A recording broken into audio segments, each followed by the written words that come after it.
Hello everyone, आपके अपने YouTube channel राजभाषा हिंदी मंत्रा पर आप सभी का बहुत बहुत स्वागत है। आशा करती हूँ बहुत ही अच्छे होंगे, बहुत अच्छे से अपनी पढ़ाई कर रहे होंगे। आज का जो हमारा टॉपिक होने वाला था वो था आदिकाल। हमने शुरू करना था आज यूनिट 2 जो है हमारा नेट जेआरएफ का जो हमारा एग्ज़ाम होने वाला है, उसका जो यूनिट 2 है हिंदी साहित्य इतिहास, उसको आज हमें स्टार्ट करना था आदिकाल से। ठीक, तो मैंने आपको उसके जो भी परंपरा थी, हिंदी साहित्य इतिहास लेखन की परंपरा, ये सारी चीज़ें मैं ऑलरेडी आपको करा चुकी हूँ। आदिकाल शुरू करना था, उससे पहले हमें जो चीज़ें इंपॉर्टेंट चीज़ें जो जान लेनी चाहिए वो है आदिकाल जो हमारा विभाजन है, नामकरण है, उससे रिलेटेड चीज़ें हमें देख लेनी चाहिए। तो आज सबसे पहले हम उसी को करेंगे। सबसे पहले देखते हैं हिंदी साहित्य का काल विभाजन, यानी कि किसने आदिकाल को क्या कहा है, भक्ति काल को क्या नाम दिया है, क्या संज्ञा दी है, रीतिकाल को क्या दिया है, इस तरह से हम चीज़ें देखेंगे। ठीक, तो सबसे पहली जो चीज़ आती है जो हमारे एग्जाम में पूछा जाता है, जॉर्ज ग्रियर्सन का काल विभाजन। ठीक, क्या आता है? जॉर्ज ग्रियर्सन का काल विभाजन। ठीक है, इसमें सबसे पहले देखो जॉर्ज ग्रियर्सन ने कितने उसमें मतलब विभाजित किया, तो 11। सबसे पहला है, देखो इसका क्या है ना, किससे क्रम पूछा जाएगा आपसे, क्या पूछा जाएगा? क्रम पूछा जाएगा। ये भी पूछा जा सकता है, 4 ऑप्शन दे देंगे इनमें से और एक कोई और सा दे देगा, पूछेगा कि कौन सा जो है जॉर्ज ग्रियर्सन ने विभाजित जो किया है उसके नाम नहीं है। ठीक है, वैसे तो मेनली जो आता है इसमें से क्रम पूछा जाता है, तो आपको क्रम पता होना चाहिए। सबसे पहले देखो क्या आता है हमारा, सबसे पहले आएगा हमारा चारण काल। चारण काल, चारण से याद कर लो, चरण, क्या याद कर लो? चरण। चरण रखे 15वीं शती का धार्मिक पुनर्जागरण। 15वीं शती में, 15वीं शती में चरण कहाँ रखे? 15वीं शती, इस तरह से याद कर लो। मलिक मोहम्मद जायसी, जहाँ पे कवि कौन मिले? मलिक मोहम्मद जायसी। कौन मिले? मलिक मोहम्मद जायसी, जो ब्रज भाषा में कृष्ण काव्य कर रहे थे। देखो ट्रिक बता रही हूँ मैं बस, ठीक है।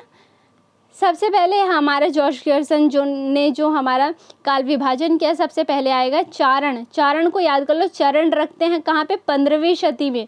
15वीं शती में हमें कौन मिलते हैं? मलिक मोहम्मद जायसी मिलते हैं, जिन्होंने ब्रज में क्या लिखा है? कृष्ण काव्य लिखा।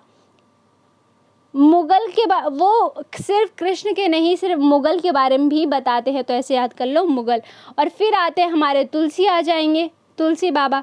तुलसी क्या करते हैं? रीति काव्य के बारे में लिखते हैं। क्या? रीति काव्य। तुलसी, फिर रीति काव्य हो गया। तुलसीदास के अन्य प्रवृत्ति, फिर 18वीं शती, 15वीं ऊपर था, 18वीं देखो यहाँ पर है 9वें नंबर पे।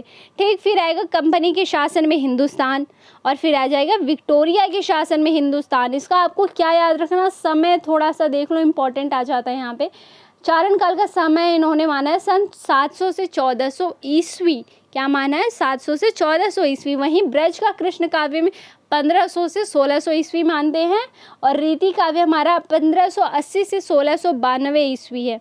ठीक, तुलसीदास के अन्य प्रवृत्ति जो है 1600 से 1700 ईस्वी है। 18वीं शताब्दी से 1700 से 1800 है, और विक्टोरिया के शासन में हिंदुस्तान 1857 से 1887 तक है। याद रहेगा क्या? इतना क्लियर है?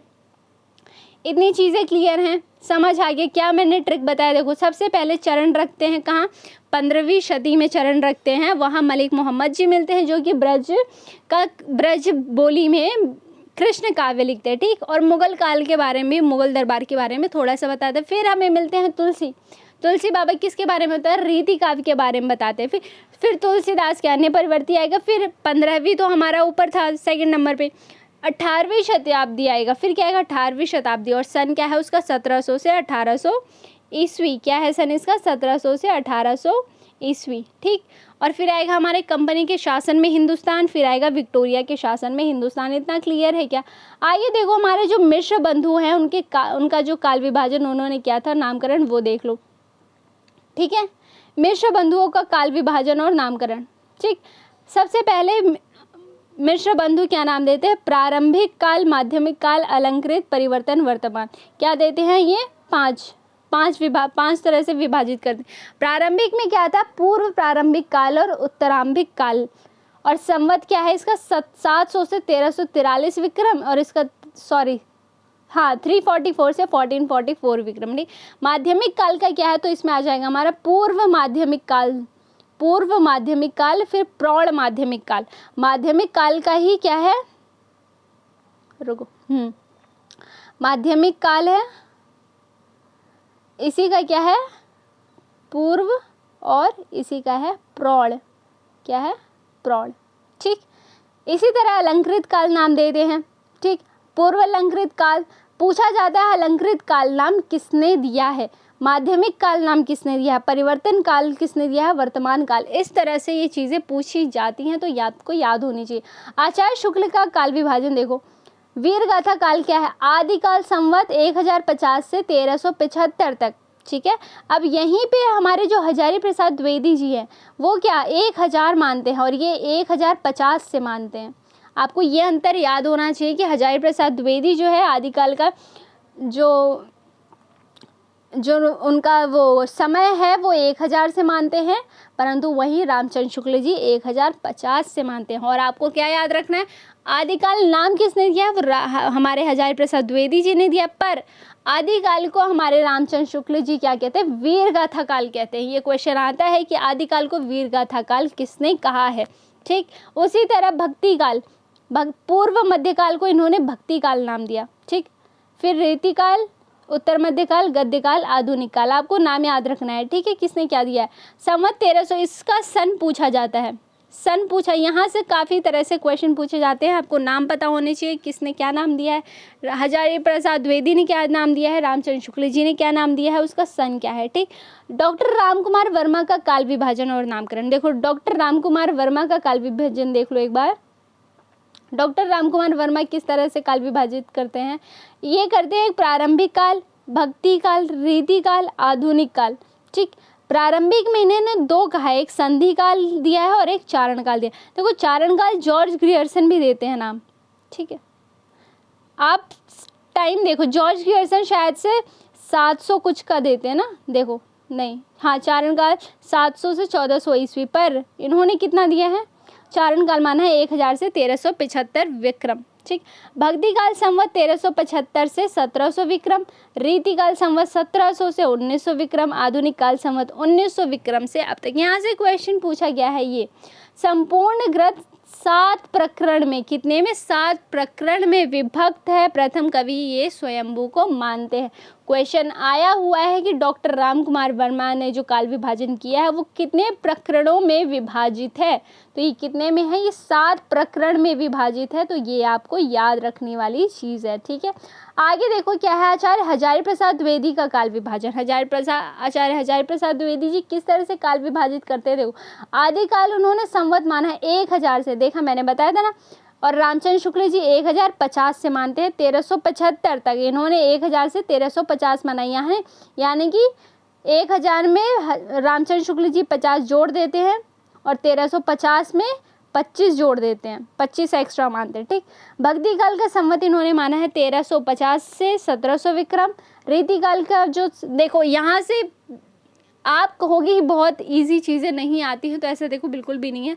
क्वेश्चन जो होता है मॉडरेट लेवल का होता है, थोड़े से इजी क्वेश्चंस भी होते हैं, पर वो आप अब क्या है, बच्चे सोचते हैं अरे इजी तो आएगा नहीं, और क्या करते हैं जो बेसिक क्वेश्चंस होते हैं वही गलती होती है। आपने अगर पहले अटैम्प्ट दिए होंगे या किसी भी एग्ज़ाम से रिलेटेड, कोई भी एग्ज़ाम हो गया, सिर्फ नेट का नहीं, टीजीटी, पीजीटी, सीटेट या फिर केवीएस या फिर हमारा सेट हो गया कोई भी, या फिर कोई भी आपने एग्ज़ाम दिया होगा, आपने नोटिस किया होगा जब आपने आंसर की चेक की होगी, आपके जो ईजी वाले क्वेश्चंस होते हैं वो ज़्यादा गलत होते हैं। क्यों? क्योंकि हम उस पर ध्यान ही नहीं देते। हमको होता है कि अरे आदिकाल हमें पता है, पर अगर कोई पूछ ले कि रामकुमार वर्मा ने क्या समय माना है किसका, उन्होंने कितने प्रकरण में विभाजित किया है, ये चीज़ें आपको नहीं पता होंगी। पर नॉर्मली हम करते हैं अरे आदिकाल में तो हमने सब पढ़ लिया है, कुछ बचा ही नहीं पढ़ने को। नहीं, हमारा सिलेबस तो सेम ही है ना, एनटीए वहीं से क्वेश्चंस बनाता है ना, पर हमें नहीं आ रहे होते। क्यों? क्योंकि वो अंदर से और डीप क्वेश्चंस हो, वो वहाँ तक पहुँचता है जहाँ हम नहीं पहुँच पाते, हम सोच नहीं पाते कि हाँ यहाँ से क्वेश्चंस दे सकता है एग्ज़ाम में। ठीक है, हम पैटर्न देखते हैं, अरे पैटर्न बहुत मुश्किल हो गया है, ऐसा नहीं है, इजी भी तो है, 10-15 क्वेश्चन इजी भी तो आते हैं। और हम जो कट ऑफ से बाहर होते हैं वो यही होती है कि हम जो इजी क्वेश्चंस होते हैं आदिकाल का जैसे है, उन्होंने हजारी प्रसाद द्विवेदी के अनुसार पूछ लिया, नहीं पता होगा, कईयों को नहीं पता होगा, उन्होंने रामचंद्र शुक्ल के अनुसार याद कर लिया, ख़त्म। नहीं, आपको सबका जिसका एग्ज़ाम मतलब जो जो सिलेबस में है, खासकर जो मैं आपको करा रही हूँ उसका आपको याद होना चाहिए, ठीक है। मैं यहाँ सिर्फ ऐसे ही नहीं लिखा है, मैंने आपको वो चीज़ें थोड़ी इम्पॉर्टेंट है इसीलिए मैंने रखा है, ठीक है। जो इम्पॉर्टेंट चीज़ें नहीं होती वो ऑलरेडी मैं पीपीटी में शामिल नहीं करती हूँ, ठीक, कि ज़्यादा हो ना जाए। ज़्यादा मतलब पीपीटी भर देने से या पीडीएफ ऐसे करने से कुछ नहीं होता है, नोट्स बना लेने से वो चीज़ें हमें आनी चाहिए, ठीक। तो आपको समझ आया कि आपको सभी के अनुसार हजारी प्रसाद द्विवेदी हो, रामचंद्र शुक्ल हो, राम कुमार वर्मा हैं, जॉर्ज ग्रियर्सन, सबके अनुसार आपको सन के भी याद होना चाहिए, ठीक। आगे देखो क्या, डॉक्टर गणपति चंद्र गुप्त का काल विभाजन क्या। डॉक्टर गणपति चंद्र गुप्त क्या कहते हैं, आदिकाल का सन इन्होंने माना है 1184 से 1350। क्या माना है, 1184 से 1350 तक, ठीक। अब देखो आदिकाल, अब अगर उन्होंने पूछा होता कि एक आदिकाल का समय, इसको मैं क्लियर कर देती हूँ, रुको। आदिकाल का समय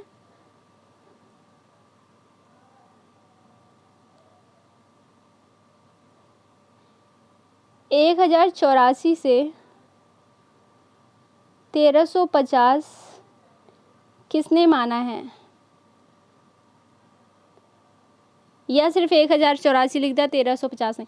यहाँ लिख दिया हजारी प्रसाद द्विवेदी, यहाँ लिख दिया रामचंद्र शुक्ल, यहाँ लिख दिया राम कुमार वर्मा, यहाँ लिख दिया गणपति चंद्रगुप्त। अब जिसको नहीं पता है वो तो गलत कर देगा, वो सीधा जाएगा रामचंद्र शुक्ल पे, नहीं तो हजारी प्रसाद द्विवेदी। गणपति तक वो आएगा ही नहीं, वो नहीं, जिसने नहीं याद है, जिसको नहीं याद है वो गणपति तक जाएगा ही नहीं, ठीक। पर ये है किसका, किसने किया है, गणपति चंद्रगुप्त ने किया है। और इन्होंने सन क्या माना है, 1184 से 1350।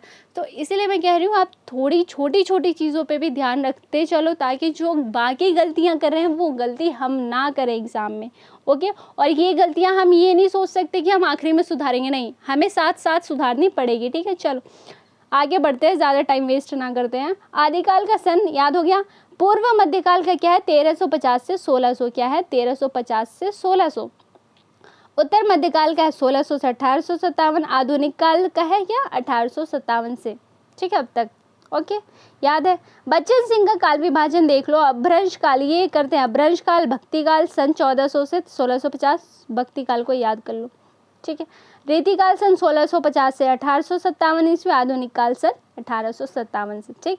डॉक्टर नगेंद्र का देखो इंपॉर्टेंट हो जाता है, इनका जो संपादन इन्होंने किया है हिंदी साहित्य का इतिहास, उसका देखो क्या इन्होंने किस तरह से बांटा। आदिकाल को मानते हैं 7वीं शती के मध्य से 14वीं शती, 7वीं से 14वीं शती के मध्य तक, ठीक।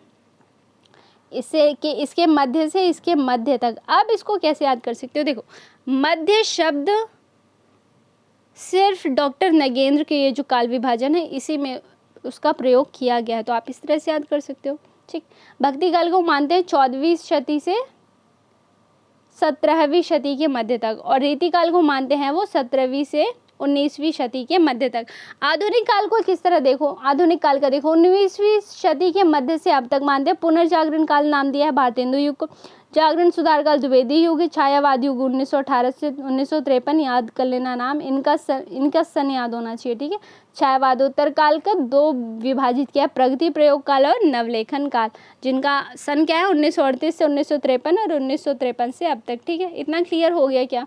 आगे देखो हिंदी के प्रथम कवि, हिंदी के प्रथम कवि कौन है, पुष्पदंत। अब सबने क्या किया है, अलग अलग माना है। पुष्पदंत या पुंड को जो है शिव सिंह सेंगर ने माना है, किसने माना है, पुष्यदंत नहीं, मेरे हिसाब से सिर्फ पुष्य है और पुंड है। ये पुष्यदंत, ये पुष्पदंत वो नहीं है, ये पुष्यदंत हमारे पाए जाते 6वीं शताब्दी में, 6वीं शताब्दी में मिलते हैं ये, ठीक है, बहुत शुरू में मिलते हैं।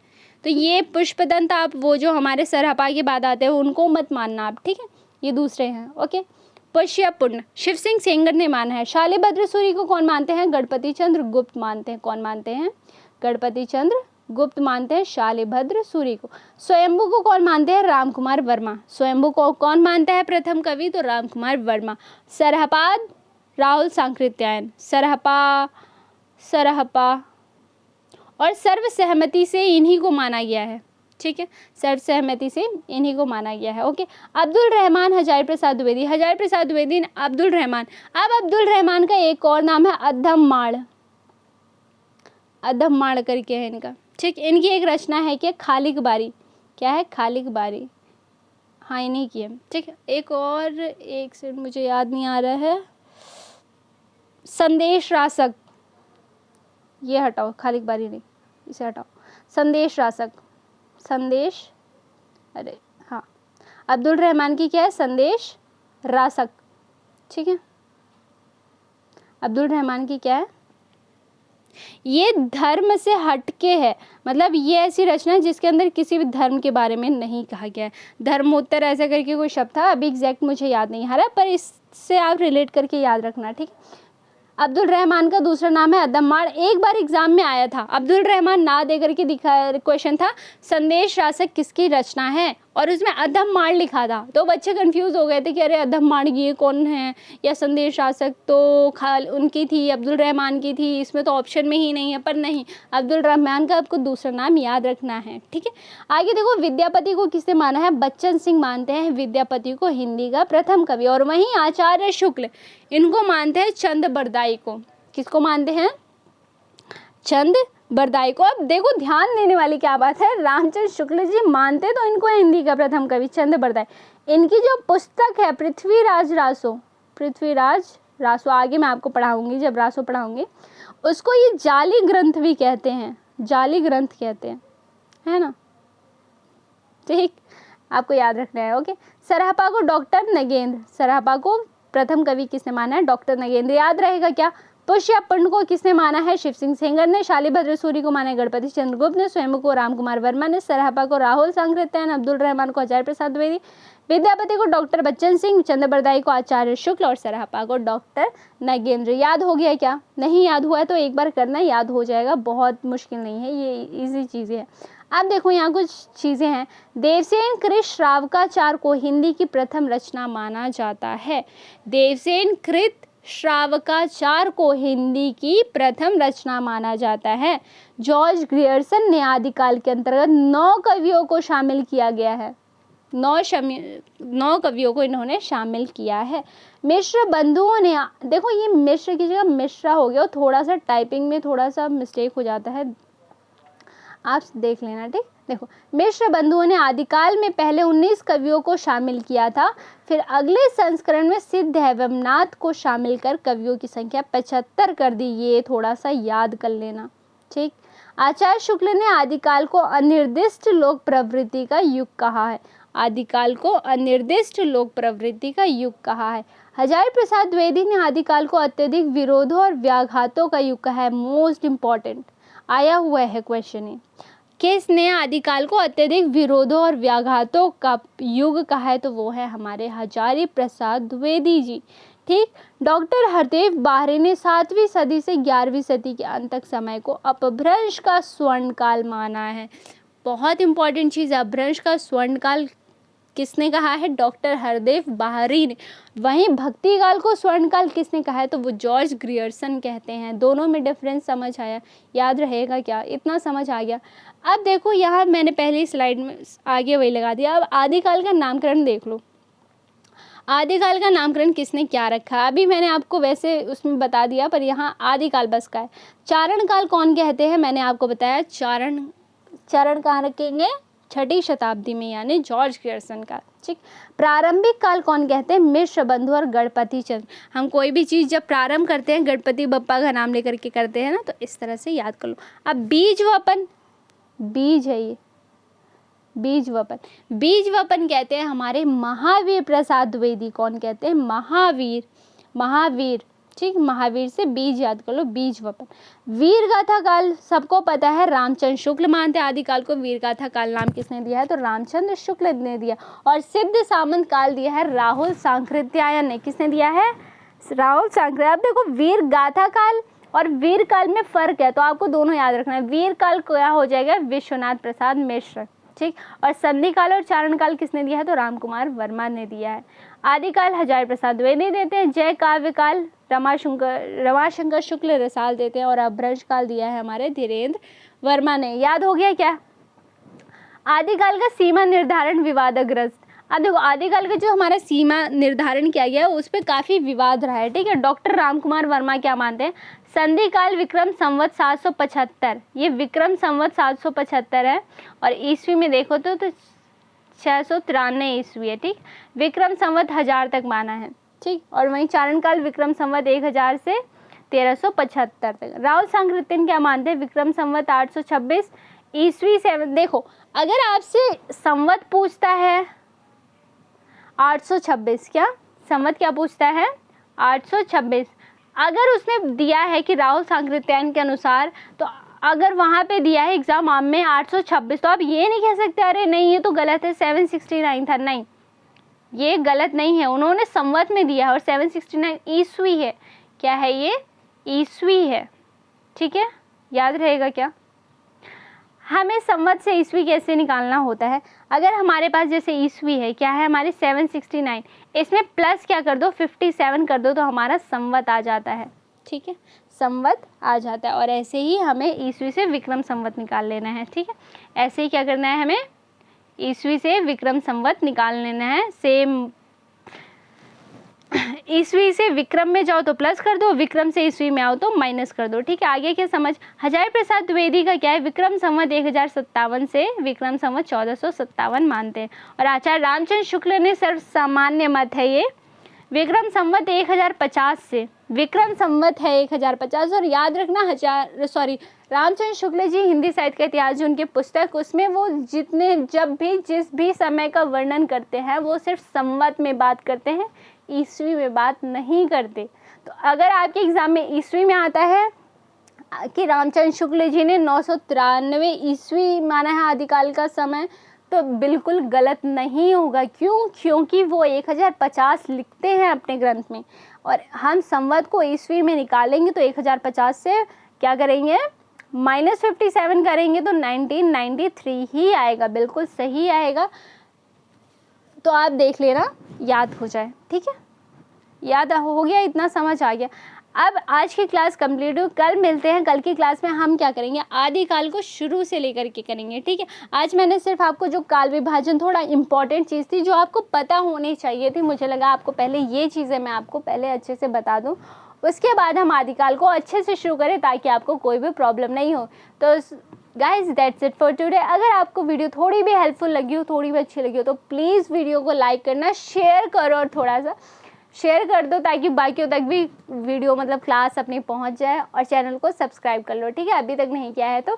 और बेल आइकन भी प्रेस कर लेना ताकि आपको अपडेट्स मिलते रहें, नोटिफिकेशन आ जाए जब भी मैं क्लास अपलोड करूँ, ठीक है। मिलते हैं कल की क्लास में। कल करेंगे हम आदिकाल शुरू करेंगे, यानी हमारा यूनिट 2, और कोशिश करेंगे कि हमारा यूनिट 2 जल्दी से हम कंप्लीट करें। यूनिट 2 थोड़ा सा बड़ा है, लेंथी यूनिट है, तो हो सकता है थोड़ा टाइम लगे, बट हम डीप में एकदम अच्छे से एक एक चीज़ें पढ़ के चलेंगे। हम कुछ भी छोड़ेंगे नहीं कि हम बाद में पछताएं, अरे काश, रिग्रेट नहीं करें बाद में, ठीक है, कि अरे काश कर लिया होता, ऐसा कुछ नहीं, ठीक है। उसका मौका नहीं देंगे, हम अच्छे से करेंगे, थोड़ा ठीक है टाइम लेंगे, बट डीप में क्वेश्चंस करेंगे या फिर मतलब जो भी हमारी क्लासेस होंगे अच्छे से पढ़ेंगे, ठीक है।